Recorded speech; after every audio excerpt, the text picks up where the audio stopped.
Salve, salve, gente boa! Aqui é o professor Euclides, essa é a Escola Teófilos, bem-vindo ao nosso canal. Muito obrigado pela vossa participação, pela vossa atenção. Eu quero agradecer às nossas alunas Márcia Aparecida Miguel Zepponi e também Ana Lúcia Escapim. A Márcia, que tem um Centro de Orientação Teológica Existencial, e onde é feito o trabalho de relações pessoais, relações teológicas, relações filosóficas, relações educacionais e tantos outros colegas anônimos que patrocinam, incentivam, motivam continuarmos com o nosso canal. Nosso canal que é um meio de evangelização, de estudos bíblico-teológicos. Nós estamos na segunda lição, hoje é a segunda lição do livro de Daniel, da obra de Daniel, e a temática da segunda lição vai ser o valor teológico do profeta Daniel. Esse autor no século II se refere de uma forma simbólica, né? O seu livro ele é cheio de símbolos, de imagens. E o que eles significam? Eles significam, de forma geral, a história dos impérios que dominaram Israel, desde Nabucodonosor até os assírios, isso nos anos de entre 187 e 163 a.C. E por que ele fez isso? A motivação fundamental de Daniel de fazer esta descrição dessa maneira era dizer aos seus contemporâneos do século II, né, que o jugo estrangeiro estava chegando ao fim, ou seja, todo o sofrimento, o transtorno causado por essas invasões, por esses exílios, estava para terminar. Porém, aquilo que eu disse, a temática fundamental de Daniel é responder uma pergunta. Muito bem, passaram-se reinos, passaram-se dominações, passaram-se impérios, estamos em terra estrangeira, estamos prontos a voltar para a nossa terra. Mas como é que nós faremos o novo? Como nós faremos o novo tempo? Como nós faremos a nova realidade? E aí eu digo para vocês, se essa não é uma temática atual. Tudo bem, nós estamos aí com essa pandemia rolando, com tantas modificações, eu acho que a sociedade humana nos últimos séculos, ela fez alguns avanços, alguma coisa. Mas no último ano, de maneira global, nós fizemos uma mudança radical de estilo de vida. Então nós estamos na mesma situação. Isso vai passar. Tudo o que nós estamos vendo, ele é temporário, claro, temporário. Mas a pergunta é, de tudo isso que está acontecendo, o que nós estamos adquirindo de bom, que nós vamos levar para a vida nova, e o que nós deixamos de coisas ruins que nós não queremos mais. Então é um momento de poda na sociedade, é um momento de poda na nossa vida pessoal, na nossa vida comunitária, na nossa vida religiosa, na nossa vida espiritual. Então é a mesma pergunta de Daniel sendo feita hoje. Eu estou aplicando isso porque muitas vezes a gente estuda a teologia parece que para muitas pessoas é algo distante. Não, a teologia não é nada distante. A reflexão dos sábios de Israel é a reflexão dos sábios, dos teólogos cristãos, de pensadores religiosos, de pensadores, de filósofos. Ela nunca é deslocada da sociedade, da realidade. Então aquilo que foi apresentado lá atrás hoje é uma chave de leitura para a nossa sociedade hoje. A pergunta é, depois que tudo isso passar, como é que vai ser o seu novo? O que você traz? Quais foram os valores que você descobriu que precisam ser resgatados? Quais valores que precisam ser reafirmados? Então, essa é uma grande realidade. Mas vamos ao foco que é o estudo de Daniel aqui. Então, Daniel, no seu livro, ele faz um juízo sobre todos os povos, sobre todos os acontecimentos que ocorreram na história de Israel. Por isso, Daniel, no cânon judeu, não se encontra entre os profetas. Ele não é tratado como um profeta, ele é tratado como um escrito sagrado, ou seja, um escrito para ser estudado, para ser refletido, para ser compreendido. Ele tem um cunho sapiencial muito grande. Se nós pegarmos o capítulo 13 e o capítulo 14, eles mostram isso, ou seja, aquele homem que caminha no meio do povo com a sabedoria de Deus, ele transforma a sociedade. E nós temos lá a cena de Susana, que estava sendo condenada injustamente, e Daniel levanta a mão: opa, quem são vocês? Quando foi que nós julgamos as pessoas sem dar direito à defesa? Eu sou inocente do sangue desse justo. E é muito interessante porque Daniel afirma que o homem que reflete, que o homem que pensa, que o homem que se coloca diante de Deus e a serviço de Deus, ele tem que a mais diante da sociedade que não reflete, que não pensa, que não realiza as coisas dentro de um projeto de presente, de passado e de futuro. Então essa é a grande realidade de Daniel, é essa. Então, meus caros alunos, parece que assim, eu estou moldando o discurso do tema. Não é isso não. Exatamente isso que Daniel fez. Então, esse livro que é para os judeus, um escrito sagrado, ele para nós ele tem esta grande vitalidade de fazer o homem fazer uma reflexão sobre a sua realidade agora, diante de todas as mudanças que o mundo sofre. E como eu me encaixo aqui? O que eu adquiro de valor para mim nessa reflexão? Bom, a edição dos 70 colocou Daniel na categoria de profeta, interpretando o seu texto como se fosse uma profecia. Porém, originalmente, ela não pode ser considerada uma profecia, simples profecia. Por quê? Porque os escritos de Daniel, eles diferem de textos proféticos. Por exemplo, Daniel descreve minuciosamente a sucessão dos reinos do século I, do século VI até o século II. Ele faz todo um elencado de como aconteceu o caminhar da história, referindo-se a pormenores muito precisos até. Isso, para um bom entendedor, não é uma preocupação de um profeta. O profeta está preocupado com hoje, ele não está preocupado em fazer uma reflexão. Então, essa é a primeira característica. Segundo, os profetas, eles tratam a história com uma certa obscuridade. Por quê? Porque a profecia ela não tem um tempo certo para acontecer. Ela é lançada como um aviso, como um convite, como uma proposição, mas ela não se fixa. O profeta jamais vai fixar uma data, isso vai acontecer. Ela vai lançar a profecia e vai dizer, ela se cumprirá, e ela se cumpre. Porém, ele trabalha com aquilo, com a expectativa, né? E Daniel não. Daniel ele é muito preciso com isso. Ele determina quando o desenrolar das coisas, como é que elas foram acontecendo e diante do que?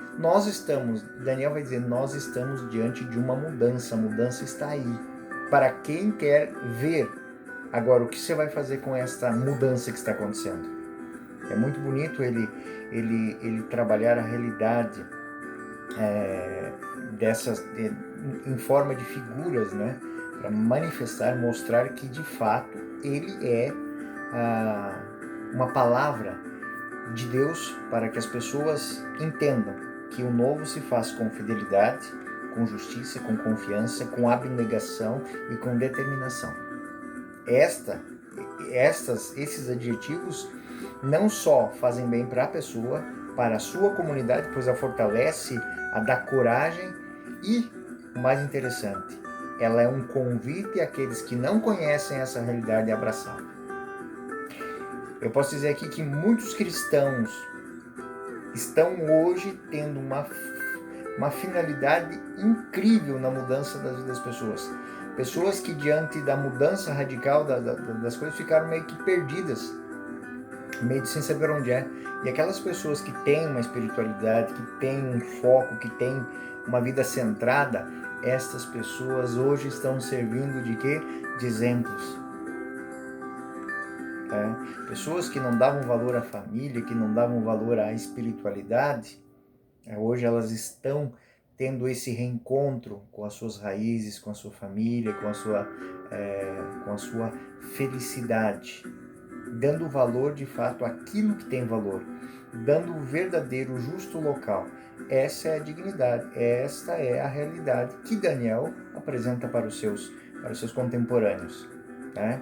Então a parte que dentro dessa caminhada de Daniel, a parte deuterocanônica, que é o capítulo 13 e 14, vão enfocar exatamente isso. Aquele que caminha segundo os mandamentos de Deus, aquele que está imbuído de sabedoria que vem dos céus, este encontrará e será reconhecido como um ponto de transformação. É muito bonita a cena no capítulo 14 da morte do dragão, ou seja, Nabucodonosor e os seus prestavam culto a um dragão, a um animal, e ele vai lá e faz um bolo, tipo uma ração para aquele animal e lança para o animal come e morre. Ué, não era o seu Deus? Um Deus morre assim com um pedaço de comida? Intoxicado? Podemos intoxicar um ser divino? Podemos matar um ser divino com comida? Então, essa é a grande realidade de Daniel. Mostrar os limites de certas coisas que muitas vezes nós abraçamos como realidades verdadeiras, imutáveis, e não são, não tem nada disso. Né? Aquilo que é verdadeiro, ele perpassa os séculos. A justiça, a bondade, a honra, a honestidade, essas coisas elas são eternas. Essa é a grande reflexão de Daniel. Bom, seguindo, algumas coisas importantes. Vamos ver um pouquinho agora do texto do livro de Daniel. O texto de Daniel, que para quem já leu, é o preâmbulo dos textos que João vai usar no livro do Apocalipse, das Revelações, mas o texto ele apresenta alguns problemas que para muitos estudiosos não tem muito uma solução específica, né? Por exemplo, ele é um dos poucos textos da Sagrada Escritura que é escrito, né, originalmente em três línguas. Ele foi escrito em hebraico, em aramaico e em grego, né? O hebraico e o aramaico os textos canônicos, os textos 3, 24, 90, a parte deuterocanônica, ela é em grego. Então, em três línguas para que se formasse, se compilasse toda a obra de Daniel. Essa diversidade ela se explica pelo fato que o livro de Daniel consta de seções que originalmente foram redigidas sem estarem ligadas, sem uma dependência, né? E depois foram compiladas, né? Compiladas em dois blocos, o bloco do capítulo 1 ao capítulo 6, do 7 ao 12, que são os dois grandes blocos, e depois a inserção do bloco 13 e 14, que tem origem própria, né, de episódios avulsos, ou seja, foram histórias que se contaram de Daniel e da sua sabedoria e da sua atitude de homem fiel ao projeto de Deus, e depois foram aglutinadas, né? Então nós temos a aglutinação que foi feita dos dois blocos, então algumas coisas foram mudadas de lugar para que houvesse essa fusão, e depois o capítulo 13 e o capítulo 14 se apresentam assim. Então, essas são as dificuldades do texto, né? Não há nada que seja, do ponto de vista assim, incompreensível, mas é para se entender que muitas vezes o texto tem algumas lacunas. Aqui não deveria ter uma continuação, ela não tem, porque ali houve um encaixe. Notemos que o livro de Daniel não existe a característica que nós vimos nos livros do exílio e nos livros do pós-exílio imediato. Por exemplo, lamentações sobre Jerusalém, elas não ocorrem. Censura ou consolação aos exilados, não existe uma consolação. Olha, nós vamos voltar para casa, nós vamos voltar para Jerusalém. Não existe isso. Né? A promessa de retorno para a Terra Prometida, como acontece em Ezequiel, Lamentações e Isaías. Não existe. O que existe é uma grande reflexão sobre qual a minha atitude diante das mudanças. Por isso que o livro de Daniel ele pode ser inserido em qualquer situação histórica. É um livro que transcende o seu tempo. A reflexão, essa o grande valor teológico disso é que essa reflexão é tomada depois em muitos outros locais, né? Inclusive no Evangelho de São João, no livro do Apocalipse. Por quê? Porque também é a pergunta que se faz aos cristãos: e se tudo acabar, se tudo cair, se tudo for, se tudo estiver em consumação constante, qual será a sua atitude diante disso? Atitude de fidelidade, de honra, de justiça, de perseverança? Ou você vai deixar se amalgamar na massa falida que está sendo consumida pelas coisas do dia a dia? Então essa é a grande sacada do livro de Daniel. Outra coisa, para nós cristãos existe uma importância teológica muito grande do livro de Daniel. Por quê? Pois apresenta o modo de pensar dos judeus do século II a.C., que é o período muito próximo à vinda do Cristo. Quase no limiar da revelação cristã, onde podemos observar uma angelologia muito bem descrita. Então, existem várias apresentações a respeito dos anjos, né? É muito evoluída para a época, ou seja, nós não encontramos isso em todo o Antigo Testamento passado. Nós vamos ver que é uma reflexão próxima do século II, próxima do ambiente cristão, onde, vamos dizer, se isso não tivesse as bases aqui, como entender o Evangelho de São Lucas capítulo 1, onde o anjo se manifesta tanto a Zacarias quanto a Virgem Mãe do Senhor. Então, essa angelologia, inclusive, a primeira vez que nós ouvimos o texto, a palavra angelos, ou o nome específico de um arcanjo, como o arcanjo Gabriel, é no livro de Daniel. Por exemplo, Daniel 7, 10, 16. Eu continuava olhando, os tronos foram instalados, os anciãos se assentou, vestido de branco igual a neve, cabelos claros como a lã. Seu trono era uma labareda de fogo, com rodas de fogo em brasa, e corria um rio de fogo, e havia milhões a seus serviços, inumerável multidão de pé dele, e os juízes assentavam com os livros abertos. Eu, Daniel, senti-me com o espírito perturbado em meu interior. A visão da minha mente me deixava apavorado. Aproximei de um dos presentes para perguntar o que era, e ele falou comigo, dando-me a explicação completa. Os anjos estão a serviço. Os anjos estão a serviço tanto de trazer a mensagem quanto de explicar a mensagem. E Maria disse: e como será isso se não conheço homem algum? Então Gabriel lhe explica. É a mesma cena que nós temos aqui. Daniel 8, 16, 18. Ouvi então, vinda do rio Ulai, uma voz que gritava: Gabriel, Gabriel, explica a visão para esse aí. Então, deixa eu dar uma ajeitadinha aqui, que o meu vídeo tá soltando. Puxa, quase que cai. Essas coisas acontecem na gravação. Bom, ouvi então, vinda do rio Ulai, uma voz que gritava: Gabriel, explica a visão para esse aí. E ele se dirigiu então ao lugar onde eu estava. Quando se aproximou, eu me assustei, prostrei-me de rosto ao chão. Ele disse: filho do homem, entende a visão, é para o tempo do fim. Ele falou comigo e eu, assustado, de bruços no chão. Ele tocou em mim e fez-me ficar de pé, como estava antes. Então, o anjo colocado a serviço para tirar o medo. Então, essa angelologia que nós encontramos no livro de Daniel, ela é muito importante. Daniel 9, 21, 23. Sim, eu ainda pronunciava a oração quando Gabriel, o homem que eu tinha visto no começo da visão, voando rápido, veio para perto de mim. Foi agora da oração da tarde. E chegou e falou comigo: Daniel, vim para te ensinar uma interpretação. Essa maneira, eu acho que para vocês que estão me ouvindo agora é muito clara. Isso é a cena da anunciação do anjo, é a cena da anunciação do nascimento de João Batista, né? Bom, existem também citações dos anjos, eu não vou me estender muito, em Daniel 10, 10, 21, misteriosa mão tocou-me e fez apoiado nos joelhos e nas palmas da mão, e disse: Daniel, homem querido, entende a mensagem que trago. Fica de pé, pois agora fui enviado a ti. Enquanto ele falava comigo, eu fui levantando e tremendo.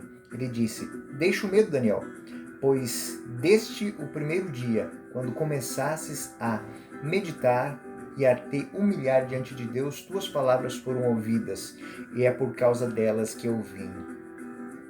A minha alma engrandece o Senhor, pois ouvi, e exulta em Deus meu Salvador, pois ouviu a humildade, pois olhou para a humildade de sua serva. Aqui, o texto, ele está dizendo exatamente isso, né?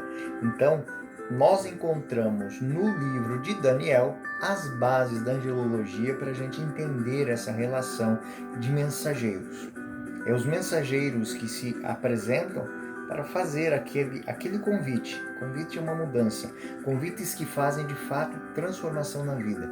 Bom, também no livro de Daniel é citado o outro arcanjo, o arcanjo Miguel, o grande comandante que vem sempre de pé ao lado do teu povo. É aquele que defende, né? Então, se nós pegamos lá esse texto, naquele dia vai prevalecer Miguel, o grande comandante, sempre de pé ao lado do povo. Se a hora dos grandes apertos, tais como jamais houve, desde que as nações começaram a existir até o tempo atual. Só escapará então quem for o teu povo, quem tiver o teu nome escrito no livro. Então, para nós é muito importante isso. É muito importante essa, porque tem aqui os fundamentos de fazer pertença ao povo de Deus, de estar presente, mas não pertença em números, pertença real, ou seja, eu opto, né? Então, a unção do batismo nos faz um povo santo de Deus, nos torna filhos de Deus, e essa realidade nos marca, tanto que uma das qualidades do batismo é o dom indelével, ou seja, uma vez dado este dom, esse dom não nos é tirado mais. Então, essas grandes realidades vão ser apresentadas aqui, né? Vão ser apresentadas nesses versículos que estamos lendo agora. Bom, também, como valor teológico, nós vamos ver também a afirmação da ressurreição, né? Para a vida e não para a morte.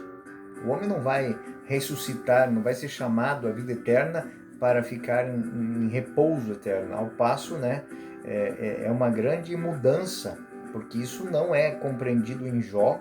Jó, depois de todo o sofrimento que passou, de todas as agruras que ele passou, ele teve que receber tudo, 7 vezes mais daquilo que tinha, porque o judeu não tinha visão de vida eterna, vida póstuma. Daniel não. Daniel 12, 2 seguintes, nós vamos encontrar essa realidade, nós vamos encontrar essa mudança, né? Nós vamos encontrar lá, capítulo 12, 2 seguintes, vai dizer o seguinte: a multidão dos que dormem no pó da terra acordará, uns para a vida, outros para a rejeição eterna. Mas será assim uma decisão de cada um, ou seja, aquilo que nós vivemos aqui, será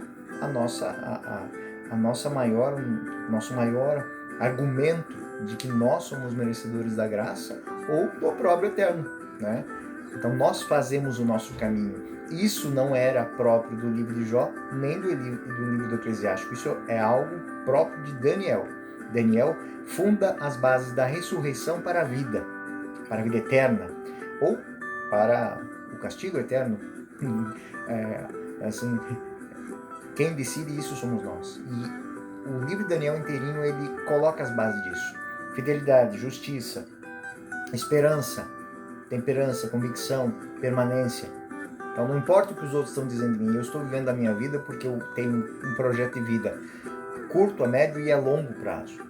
Isso me faz manter a minha fidelidade em qualquer tempo, em qualquer situação, em qualquer regime de governo, em qualquer situação socioeconômica, diante de pessoas de grande valor social ou pessoas simples, comuns do dia a dia.